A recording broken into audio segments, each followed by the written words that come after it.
Alhamdulillah, tentu kita menjadi syukur Allah Subhanahu wa taala pada sore menjelang malam hari ini di tengah aktivitas yang kita laksanakan. Sebagian waktu yang kita laksanakan ini ada nilai-nilai ibadah kita dengan kita melaksanakan sholat maghrib berjamaah dan kewajiban thalabul ilmi yang tentu menjadi bekal kita di mana untuk menempuh kebaikan hidup di dunia kita berusaha berikhtiar untuk memenuhinya dan berusaha juga melihat bagian di akhirat dengan bekal ibadah yang kita laksanakan. Semoga apa yang menjadi bagian tersebut terpenuhi dengan kita Allah wabtaghi fi ma ataqallahu darul akhirah wa la tansa nasibaka minad dunya. Keseimbangan dunia dan akhirat kita terpenuhi untuk mencapai kebaikan kita semuanya. Sebagaimana tujuan hidup kita adalah kebahagiaan dunia dan akhirat yang kita sebutkan dalam Al-Quran sebagai doa Rabbana atina fid dunya hasanah wa fil akhirati hasanah wa qina adzabannar.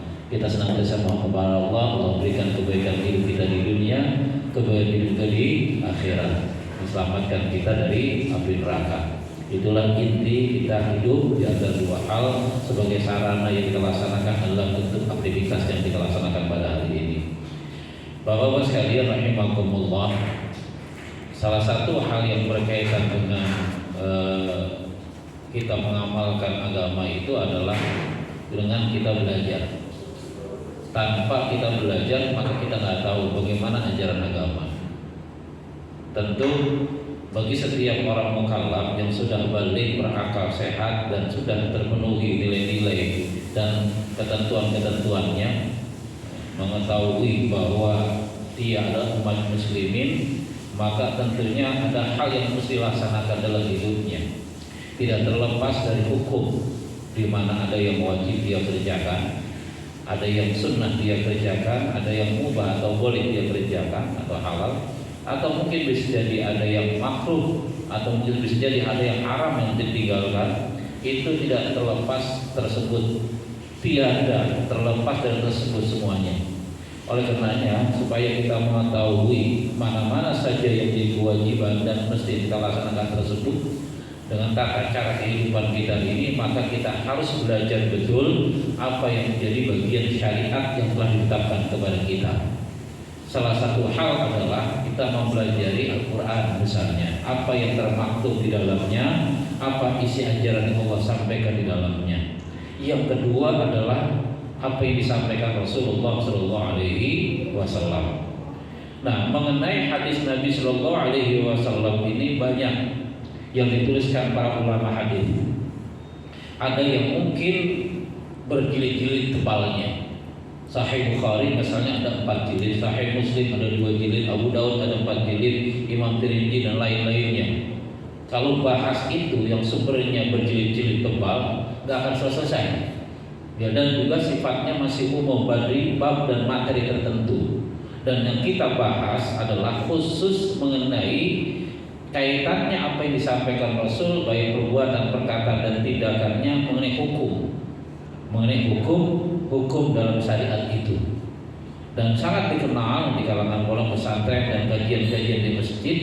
Salah satu yang terlengkap sebagai pemula kita mengetahuinya yang disusun oleh Imam Ibnu Hajar Al-Asqalani yang disebut namanya kitab Bulughul Maram. Judul lengkapnya adalah Bulughul Maram min Adillatil Ahkam. Judul bukunya atau judul kitabnya yang disusun oleh Al-Imam Ibnu Hajar Al-Asqalani adalah Bulughul Maram min Adillatil Ahkam. Judul kitabnya Bulughul Maram tentang hukum-hukum, tentang dalil-dalil hukum. Jadi hukumnya apa, dalilnya apa. Bagaimana kita kerjakan sesuatu, maka dalilnya apa tentang pekerjaan tadi. Ibadahnya apa yang kita laksanakan, dalilnya mana. Maka bagaimana kita melaksanakan aturannya seperti apa. Ini yang disusun beliau Ibnu Hajar Al-Asqalani.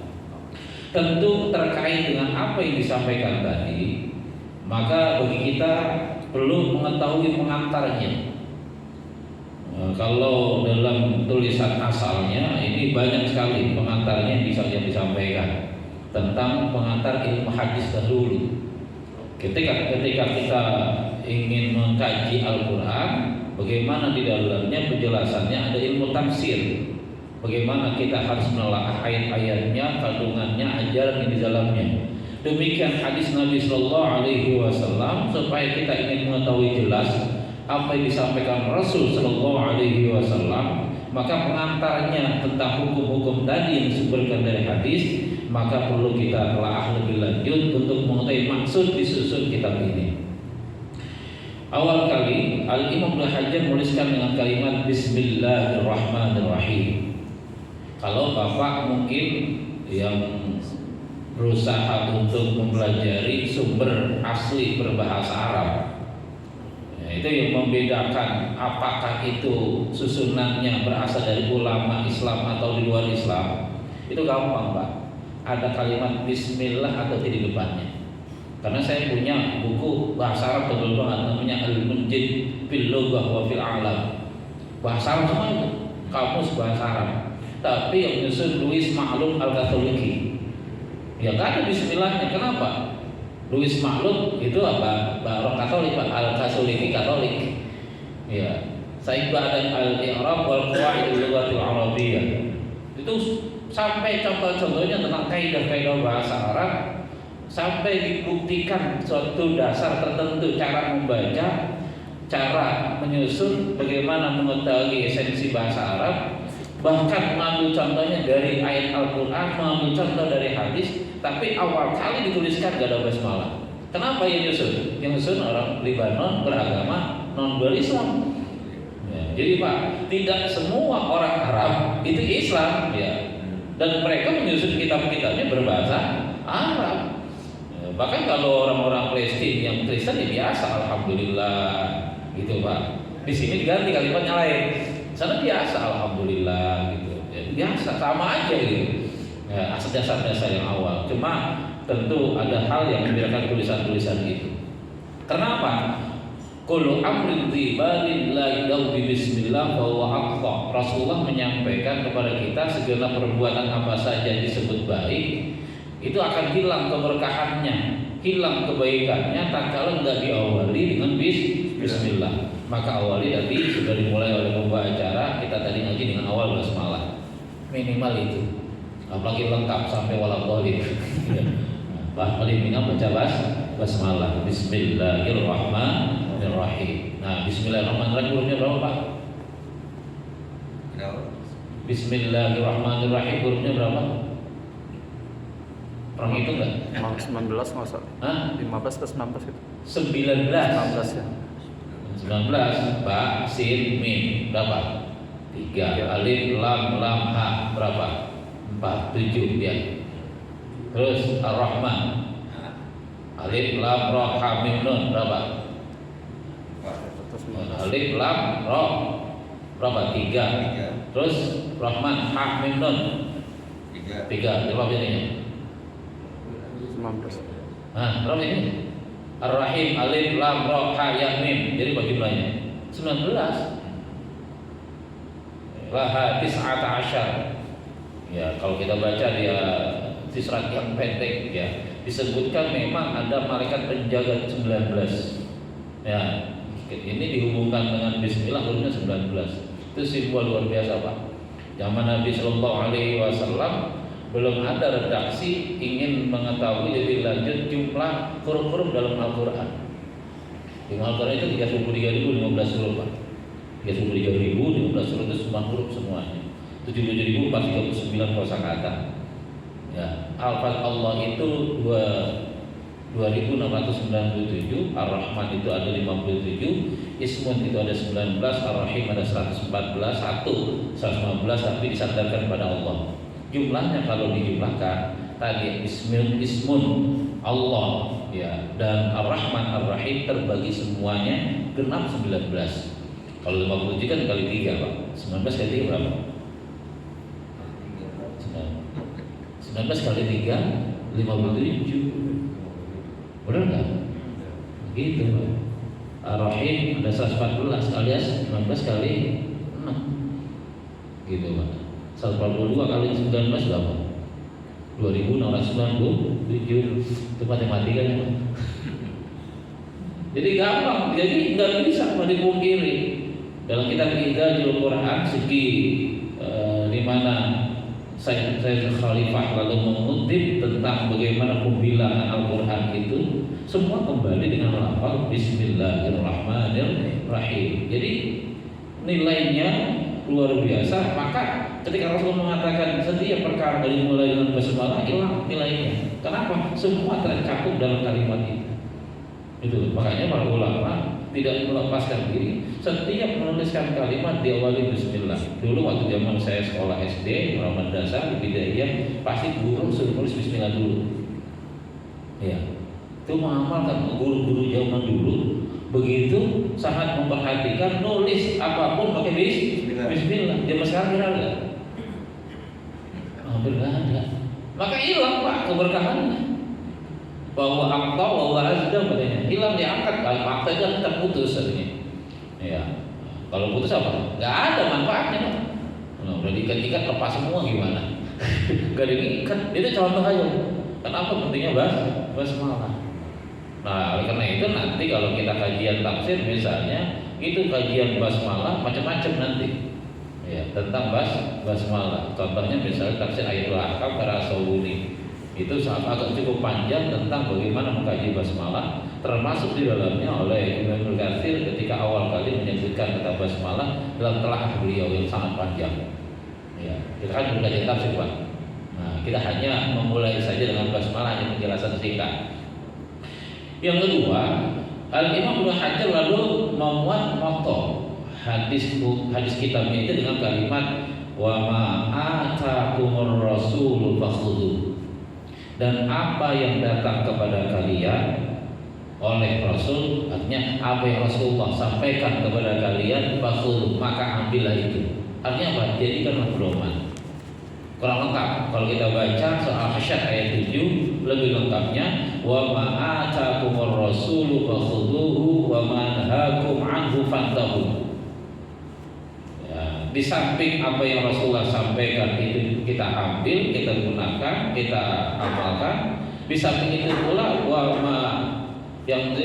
manahakum dan apa saja Rasulullah larang kepada kalian ambil tentang sesuatu itu fantahu maka ditinggalkan. Ada yang Rasulullah sampaikan untuk dikerjakan, ada yang mungkin Rasulullah larang untuk ditinggalkan. Jadi hal itu dua macam tadi. Apa yang Rasulullah sampaikan, mana yang perlu kita amalkan, mana yang Rasulullah ingatkan untuk ditinggalkan. Dua hal. Nanti dalam Arba'in An-Nawawi ada 42 hadis. Hadis nomor 7 kalau tidak salah yang bicara tentang ittaqullah mastata'tum. Ya. Kalau kita disuruh melaksanakan ada kadar kemampuan. Ya, tapi tak kalah perintah, larang aja. Kalau kenapa perintah ada kadar kemampuan? Karena tidak semua bisa melaksanakannya. Karena nggak harus berpikir. Kalau orang meninggalkan larangan, maka larangan bersifat secara umum. Itu dalam kajian mungkin di hadis-hadis dasar mengenai bagaimana bentuk perintah dan bentuk larangan. Dan ini bagi kita semuanya maka menjelaskan bahwa sumber syariat tentu adalah bukan hanya Allah. Sumber syariat tentunya dari ayat ini adalah termasuk Rasulullah. Kenapa? Ada ayat menjelaskan oleh Allah sendiri. Allah mengingatkan kepada kita, Rasulullah menyampaikan yang kita harus ambil. Artinya apa? Kita harus amalkan. Jadi sumber untuk kita melaksanakan dalam agama ini bukan hanya termaktub yang disebutkan Allah sampaikan dalam Al-Quran, termasuk apa saja disampaikan Rasulullah. Oleh karena itu, maka kalau kita bahas tentang sumber hukum Islam, maka yang pertama adalah Al-Quran, yang kedua adalah hadis atau as-sunnah. Kadang orang menyebutkan as-sunnah ketimbang hadis, ya karena begitu. Karena sinonim ataupun persamaan kalimat bisa disebut as-sunnah dalam pengertian ilmu hadis itu ada cuma disebut al-khabar, kadang disebut al-athar, kadang disebut al-hadis. Itu sinonim Pak. Persamaan kata. Kalau bahasa namanya muradif. Ya, kadang-kadang disebut namanya al-khabar, kadang disebut al-athar, kadang disebut al-hadis, kadang disebut as-sunnah. Itu kalau bahasa lain sarwa kene. Nah, itu bahasa Spanyolnya, Pak. Walaupun kemudian dalam pemahaman lebih lanjut dalam mustalah hadis nanti ada bagian-bagiannya, apakah itu kategori riwayat sampai sahabat atau lain sebagainya, nanti ada ketentuannya. Itu asal dari ilmu hadis dahulu. Ya, jadi itu pertama menjadi landasan bahwa apa yang menjadi sumber melaksanakan aturan dalam agama bukan hanya yang Allah sampaikan, termasuk yang Rasulullah sampaikan. Jadi kalau ada orang yang mengatakan, ya kan ada kelompok orang yang mengaku Islam tapi nggak mengambil apa yang disampaikan Rasulullah. Ini yang disebut namanya kelompok inkar sunnah. Ada sama aja semacam sekte aliran ngakunya tetap Islam, hanya Quran saja. Lalu yang hadisnya apa? Ditolak. Namanya disebut inkar sunnah. Kalau Bapak pernah mungkin dibagi buku tipis, ya bukunya tipis kalau nggak separuh dari ini, ya, separuh dari sini, judulnya Al-Mu'min gitu. Ya kadang-kadang di pom bensin itu yang dikutip Quran, semua hadisnya enggak. Ya, itu yang saya baca alamatnya pondok pesantren tertentu di Cilacap. Ya, apa bener apa enggak ini? Karena di dalamnya nggak ada tulisan hadis. Tulisan sunnah atau apa landasan yang disampaikan Rasulullah, Al-Quran terus. Karena kalau kita semata-mata hanya Al-Quran, nggak bisa jelas Pak memahami syariat. Kita nggak akan bisa jelas, nggak bisa nyata, nggak bisa konkret mengamalkan agama kalau hanya Al-Quran. Contoh, Quran misalnya memerintahkan kita aqimus sholat, dirikan sholat. Adakah mungkin bacaan tasahud, at-tahiyyat di dalam Al-Quran? Ada nggak? Nggak ada. Ada nggak? Nggak ada Pak, dibolak-balik nggak akan ketemu Pak. Bapak ketika ruku, sujud, i'tidal, duduk sujud sampai selesai, suruh baca salam, ada nggak perintahnya dalam Al-Quran? Ada contohnya, doa-doanya? Nggak ada. Nanti kita baca dalam kitab ini contoh beberapa hal yang terkait itu. Itulah di situ kita nggak akan bisa mengamalkan tanpa ada penjelasan dari Rasulullah. Mungkin yang ngaji di Celtic sudah saya sampaikan. Ada 3 fungsi hadis terhadap Al-Quran. Ada 3 fungsi hadis terhadap Al-Quran. Pertama disebut namanya bayan takrir namanya. Bayan takrir. Jadi penjelasan yang menguatkan hukum yang sudah ada, hukum tersebut disebutkan di dalam Al-Quran. Jadi Al-Quran misalnya menjelaskan suatu perintah, hadis Rasul SAW memberikan perintah pula. Otomatis perintah melaksanakan itu diperkuat. Bukan hanya Al-Quran, Rasul menegaskan kembali. Kalaupun di Al-Quran disitu ada larangan, maka di hadis Nabi menyebutkan larangan pula. Otomatis apa? Larangan itu menjadi kuat. Kita misalnya dalam Al-Quran dilarang berbuat syirik. Ya, misalnya dalam Quran surat Al-Nisa ayat 48. Innallaha la yaghfiru ayyushraka bihi wa yaghfiru ma duna dzalika liman yasha gitu ya. Jadi Allah enggak mau dosa syirik misalnya. Perbuatan syirik 2 kali disebutkan kalimat persis sama di surat An-Nisa. Disebutkan hal itu. Dalam hadis Nabi, ijtanibu sab'al mubiqat, jauhkan 7 macam jenis dosa besar. Pertama soal apa? Asyirku billah, berbuat syirik pada Allah. Jadi apa? Jelas ditandaskan Al-Quran dan hadis. Termasuk dalam hadis tersebut dilarang apa lagi misalnya? Ada 7 macam, diantaranya berbuat zina. Berbuat zina ada larang Al-Quran? Ada. Walladzina la yaznuna dalam surah Al-Furqan, dan orang-orang yang tidak berbuat zina, larangan berbuat zina. Atau dalam surat Al-Isra, wala taqrabuz zina innahu kana fahisyatan wa sa'a sabila. Itu contoh perintah. Ya, itu larangan. Contoh larangan di hadis disebutkan pula dalam hadis Quran, hadis Quran larangan itu. Ya alladzina amanu innamal khamru wal maisiru wal ansabu wal azlamu rizqun min amali syaitan fajtanibu. Jauhkan. Apa yang dilarang di surah Al-5? Khamar misalnya. Rasulullah mengatakan ma asqara katsiruhu faqaliluhu haram. Jadi apa saja yang memabukkan karena banyaknya, sedikitnya pun tetap haram misalnya. Di Al-Quran jelas disebut, hei jauhkan, jangan laksanakan itu, perbuatan setan najis, alias nggak boleh. Kan gitu. Kalau hadis menyebutkan pula, jadi larangannya makin tegas. Gitu. Termasuk misalnya ada beberapa hal lain yang banyak sekali disebutkan berulang-ulang. Sama dengan perintah.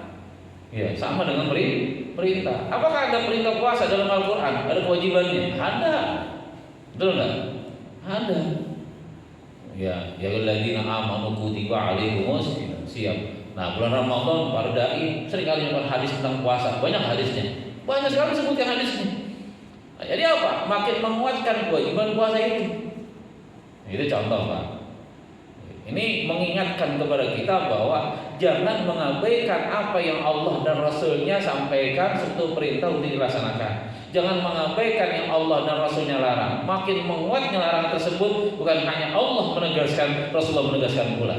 Ini disebut namanya bayan takrir. Ya, takrir. Kedua, itu disebut namanya bayan tafsir. Kedua disebut namanya bayan tafsir. Menjelaskan kepada ayat Al-Quran yang masih bersifat garis besar untuk dirinci. Kenapa? Quran itu ada menjelaskan hal tertentu, masa mesti global, Pak. Tafsirnya, rinciannya, kalau kita ini mengambil penjelasan Rasulullah.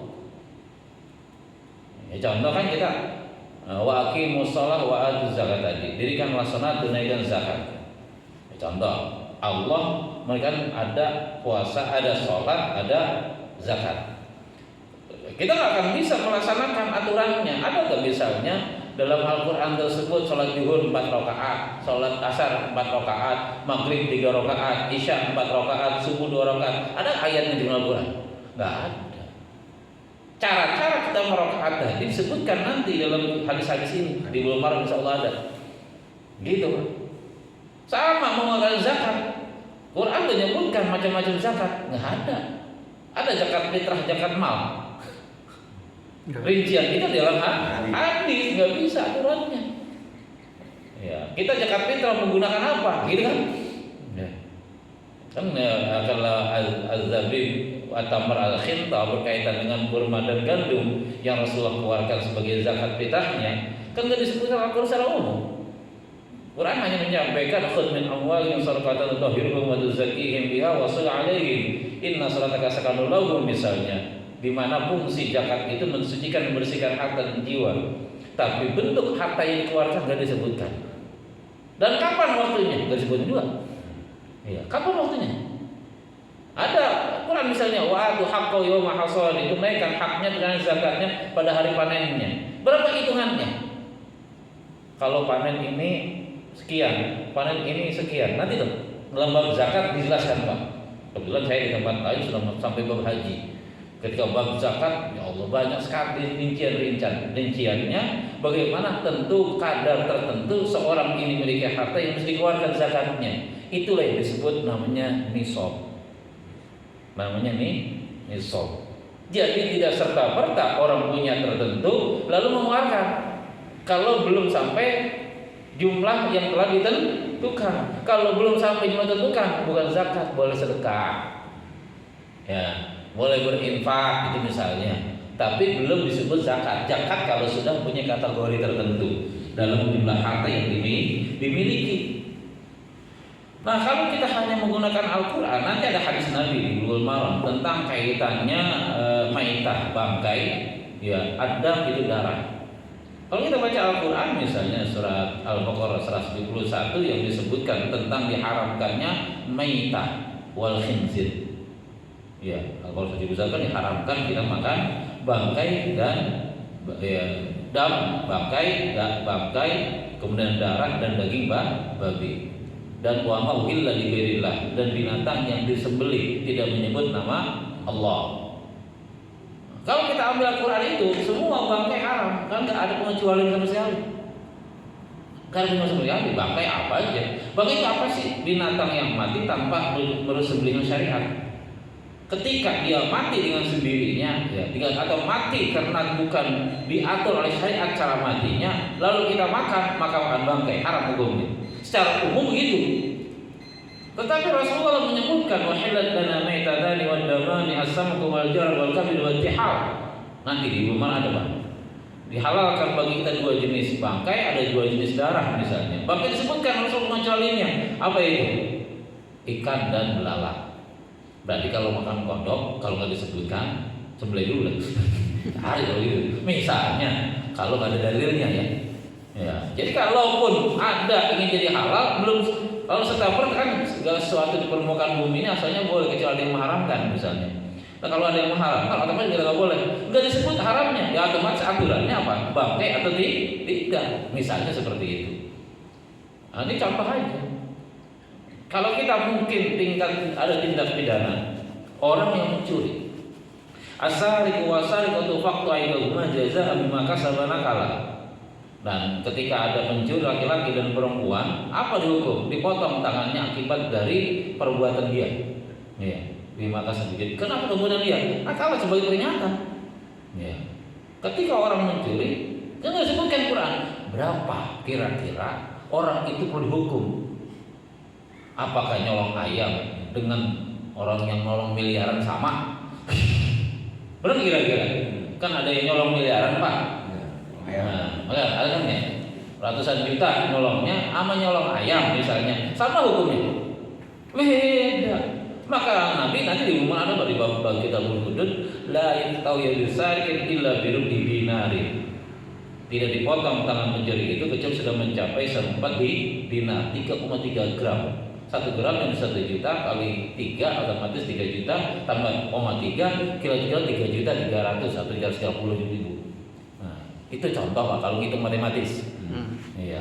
Jadi kalau belum sampai 3 jutaan, ayo agak sampai. Enggak. Maka hukumannya bukan lagi dipotong tangan, bisa jadi mungkin peringatan. Iya. Diingatkan, entah itu takzir misalnya, hukuman ringan. Iya. Ini enggak Pak, yang nyolong kecilan habis gebukin orang, yang nyolong gedean insya Allah pastikan lebih lengkap.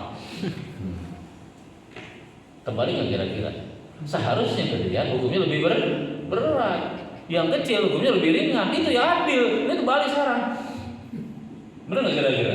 Yang nyolong gedean bebas, malah dapat fasilitas, yang nyolong kecilan habis digebukin. Benar nggak? Terbalik. Kenapa? Ini karena meninggalkan syariat. Itu contoh bahwa banyak hal yang mungkin kita lihat saat dan kondisi saat ini. Ya, kenapa dilarang zina? Termasuk tentang LGBT, Pak.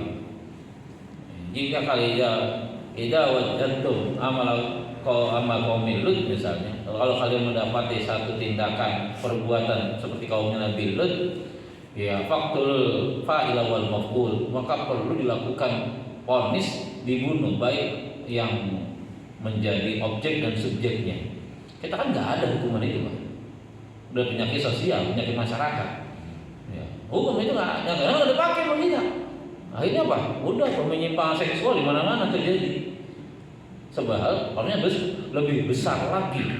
Kalau di Al-Quran ada ayatnya surat An-Nur yang bicara tentang orang yang berzina, az-zaniyatu waz-zani fajlidu kulla wahidin minhum mi'ata jaldah. Pezina laki-laki dan pezina perempuan dan laki-laki itu pelakunya apa? Dicambuk 100 kali masing-masing. Nah, itu kan ayatnya itu, tapi dari bahasa lebih lanjut jenis zina yang kayak apa? Nah ternyata dalam hadis Nabi dijelaskan nanti di bab tentang pelanggaran zina tadi, orang zina dibagi 2, ada zina muhsan, ada zina ghairu muhsan. Pelaku yang pernah nikah, pernah kawin, pelaku yang belum melaksanakan perkawinan, beda dengan hukumannya. Jadi kalau memahami banyak konsep yang disebutkan Al-Quran tentang makna perintah, larangan dan sebagainya, nggak bisa jelas kita mengamalkannya tanpa kita mempelajari hadis. Maka nggak bisa kalau orang mengatakan cukup Al-Quran saja, ya nggak bisa. Itu contohnya. Ya, ketika ayat wa ma'atakumur rasul fakhudhu wa manahakum anhu fantahu, di situ maksudnya. Rasulullah sampaikan, nah gimana cara kita melaksanakannya? Ketika Rasulullah larang, bagaimana kita tinggalkannya? Kenapa? Kita tidak bisa melaksanakan suatu perintah, kita tidak bisa meninggalkan suatu larangan. Rinciannya nggak jelas kalau hanya Al-Quran semata. Nah, Kan ada orang yang mengatakan bahwa nih kadang-kadang salah tafsiran. Al-yauma akmaltu lakum dinakum wa atmamtu 'alaikum ni'mati wa raditu lakumul Islam madina. Pada hari ini aku sempurnakan agamamu. Aku cipta nikmatku bagimu dan aku ridha Islam sebagai agamamu. Ada yang mengatakan kan Quran sudah selesai, maka otomatis selesai pula tentang aturan hukum, yang bisa diatur-atur lagi. Nah ini kan pemahaman yang terlalu kaku pemahamannya.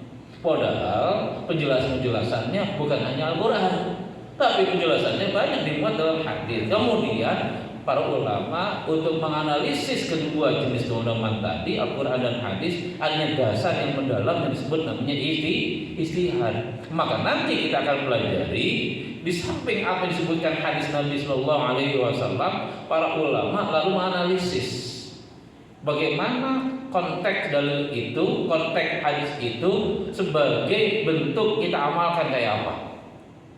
Maka disebut nanti ada makna ijmali, makna secara global, ada juga yang kita bahas nanti lebih lanjut, ada tahlil lafzi di mana analisis lafaz, baru nanti fikul hadis, pemahaman hukum hadis itu apa. Ya, jadi setiap hadis meliputi ini. Nah, itu jadi nggak serta-merta orang bisa mengamalkan hadis begitu saja tanpa dia memahaminya terhadap ilmu-ilmu tertentu. Yang kedua, bagaimana yang disebut hadis sebagai bayan tafsir. Ya, bayan tafsir. Haji itu sama Pak. Khudhu anni manasikakum. Ya, silakan bagaimana kalian jadikan pedoman haji saya laksanakan. Kata Rasul gitu. Kalau kita baca Al-Quran, wa'atimul hajja wal umrata lillah. Ya, temurahkan haji dan umrah karena Allah. Bagaimana? Ada nggak di situ tawaf qadha? Kagak ada Pak. Ya, benar nggak? Gimana cara sa'i? Nggak ada. Ya. Inna sofa wal marwata min sya'airillah faman hajjal baita aw yaqamara fala junah alaihi ay yatawa bihima wa man tatawa khairan innallaha syakirun alim. Misalnya Al-Baqarah menyebut tentang sofa marwah untuk melaksanakan sa'i. Tapi enggak disebutkan berapa kali sa'inya. Kagak ada. Ya enggak ada berapa sa'i. Dari mulai di mana? Dari sofa dulu ke marwah dulu. Kagak ada. Keterangannya bagaimana? Rasulullah nanti menjelaskan gitu ya. Ini cara sa'i ini. Itu contoh Pak. Wal yatawafu bil baitil atiq. Hendaklah mereka melaksanakan tawaf di Baitullah, di rumah Tuhan ini, di Baitullah. Bagaimana diajarkan cara tawafnya? Berapa kali tawafnya? Ada enggak? Enggak ada. Gimana cara tawafnya? Nanti kita pelajari di bab haji. Rasulullah menjelaskan cara tawafnya, berapa kali tawafnya, gitu kan ya? Nah, dimulai dari mana, finishnya dari kemana? Itu contoh. Jadi ibadah-ibadah apapun bentuknya, ada perintah tadi dan larangan sebagai contoh yang saya sampaikan. Inilah pentingnya kita mengetahui hadis-hadis hukum tadi untuk merinci bagaimana melaksanakan syariat. Apa saja yang dilarang, apa saja yang diperintah. Itu contoh. Bapak-bapak hadirin rahimakumullah. Yang berikutnya antara lain misalnya tentang fungsi hadis terhadap Al-Quran adalah bayan tasyri'. Apa itu bayan tasyri'? Hadis itu menjelaskan sebagai sumber syariat yang tidak disebutkan syariat itu dalam Al-Quran. Bab nanti Pak di dalam Bulughul Maram ada namanya babul aniyah, bab tentang bejana, bab tentang wadah. Iya, nggak ada Quran bicara tentang wadah Pak, nggak ada. Kitabul Janaiz. Jadi pembahasan luas bagaimana cara mengurusi jenazah. Banyak nanti disebutkan Pak. Apa saja tentang pakaian, babul libas, bab tentang pakaian. Ya, misalnya hurrimat lidzukurina wa hilat liuntsana. Ada yang diharamkan bagi laki umat Rasulullah, ada yang dihalalkan bagi wanita umatnya Rasulullah. Misalnya al-harir wal jahab, tentang apa itu? Sutra dan emas. Sutra dan emas diharamkan bagi laki-laki, dihalalkan bagi perempuan. Apa ada hududnya dari dalam Al-Quran? Enggak ada. Ya, kalau dalam Al-Quran itu ya bani Adam khudzu zinatakum inda kulli masjidin wa kulu washrabu wa la tusrifu innahu la yuhibbul musrifin. Surah Al-A'raf 31 menjelaskan tentang bagaimana Allah perintahkan kepada manusia untuk menggunakan pakaian yang baik. Ya, khudzu zinatakum, ambillah perhiasan kalian, pakaian yang baik bagi kalian. Inna kulli masjid, ketika menuju setiap masjid ketika ibadah. kita disuruh berpakaian. Ya bani Adam, hai manusia, biasanya disuruh kita berpakaian.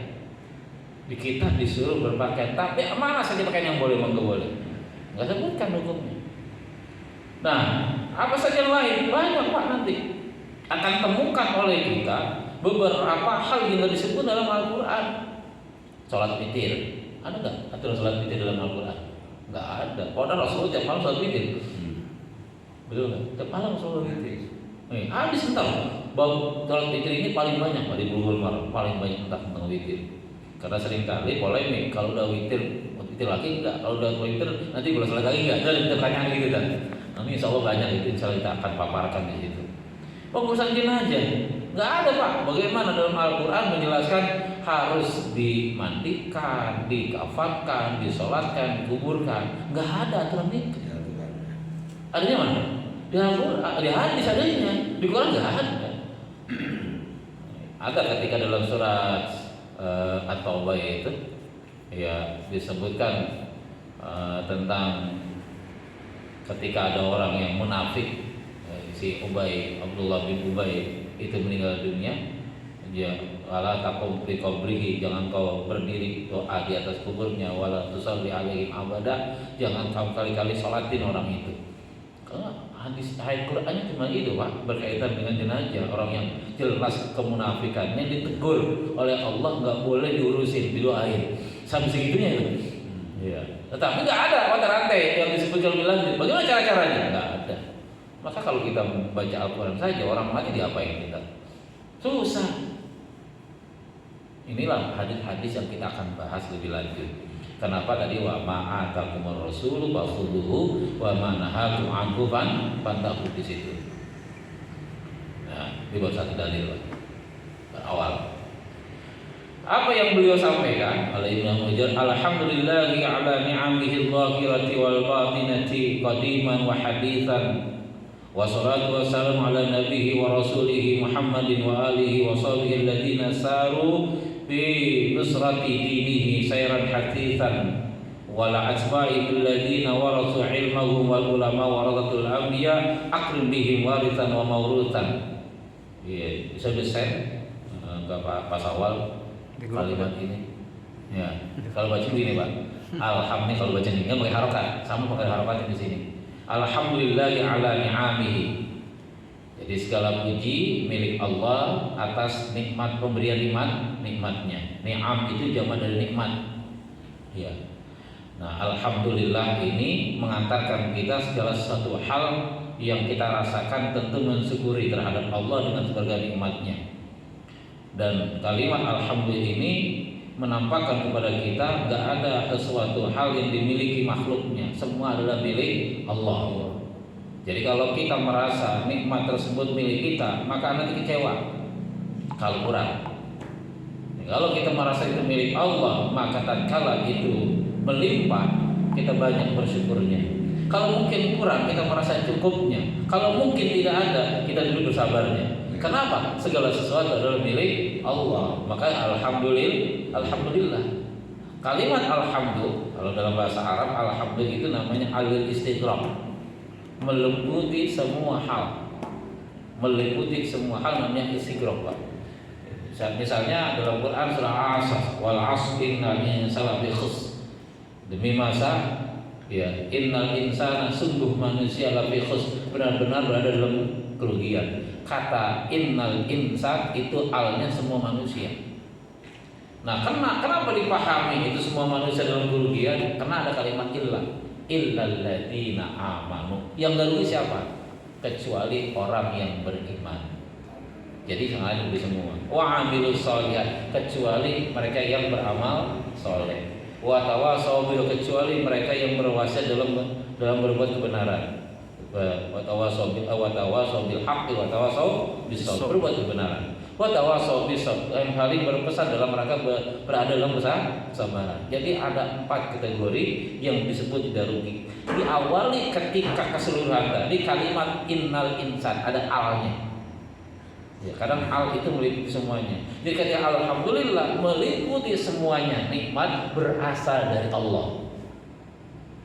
Ya, berasal dari Allah. Allah yang memberikan kapasitas, siapa yang diberikan nikmat?